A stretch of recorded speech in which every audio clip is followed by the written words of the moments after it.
and something wrapped around my leg like that. And it was a snake. Really? Yeah.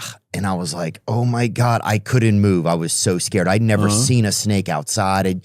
You'd heard about snakes. And I mean, it had just fucking wrapped around, just like it was like my leg was a stripper pole, and this thing had just came to just fucking grind on you. Just straight out of hell to grind on me, And my grandmother looked at it and she goes, I remember she's like, did you summon that? She asked me. Because my grandmother was out of her fucking mind. And that's when I knew that it was just going to be a long life right there. I was like, you think, and I looked in her eyes and she thinks I fucking, a child that she barely ever even welcomes into town. She finally takes me to catch some bullheads in the fucking Spoon River out here. And you summoned a serpent. She thinks I'm the fucking Jimmy Baker of fucking, of fanged lizards. What kind of snake it was? I want to say it was a water moccasin, but that may have just been the lure of me growing up in Louisiana. Because I don't know if they have those in Illinois or not. No, I don't believe they do. But I worked on a farm in Louisiana, and at lunch break, we would always just walk around. If they had a boat that was turned over, we'd flip it over, and there'd be a water moccasin under it every single time, dude. Yeah, that's a cool snake. There is a they were scary though. There's like there's an idea, and I kind of buy it that from like a evolutionary standpoint, or we carry this sort of like this.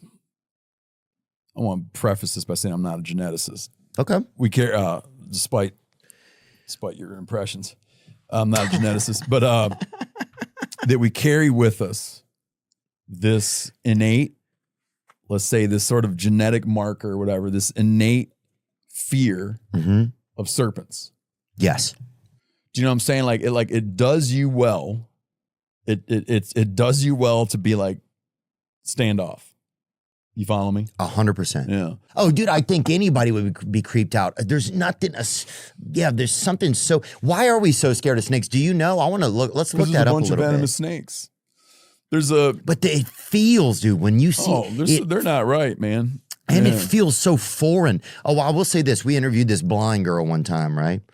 And we're just learning about what it's like to be blind and some of like the different stuff. And she talked a lot about animals and like getting to spend time with animals and the feelings you get. And she says that she doesn't get any feeling from a snake. Like there's no energy that she gets. Really? And that's when I was like, dude, if a snake, Tanya Milojevic. That's when I knew if a blind don't even like a snake, I don't like a snake. Yeah. That's a great idea to interview someone where you can just get right in, because then you can ask all the questions you would be you'd ask all the questions. You remember Howard Stern? Mm-hmm. He used to have a show where he'd have a panel of black guys that white dudes could ask questions to. Oh, that's great. All like it was I can't remember what he called it. It was like ask a black man. Yeah. And now it was called Ask a Black Guy? I can't remember what the shtick was, but he would just have dudes volunteer to come in. No, that's what we need. And like idiotic white guys could be like, hey, ask all the questions. So it's an interesting interview format to be able to have a person come and say, like, I will now entertain all your dumbass questions that you wonder but don't ask. Yeah. And that are like, that I get sick of, but I'm going to sit here and indulge you for an hour, and you can be like, well, what do you see? Yeah.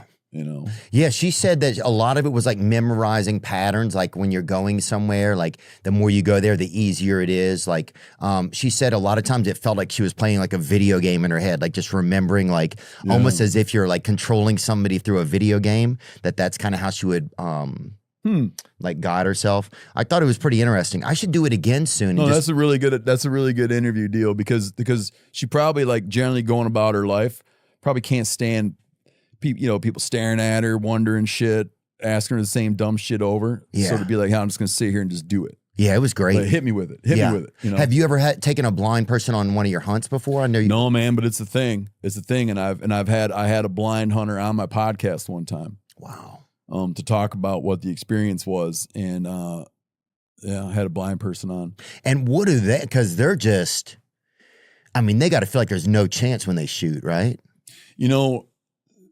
They had people help. We had a you know what I'm dicking up? I actually just told you something that's not true. Because we one time we were gonna have a blind hunter. Uh-huh. We had a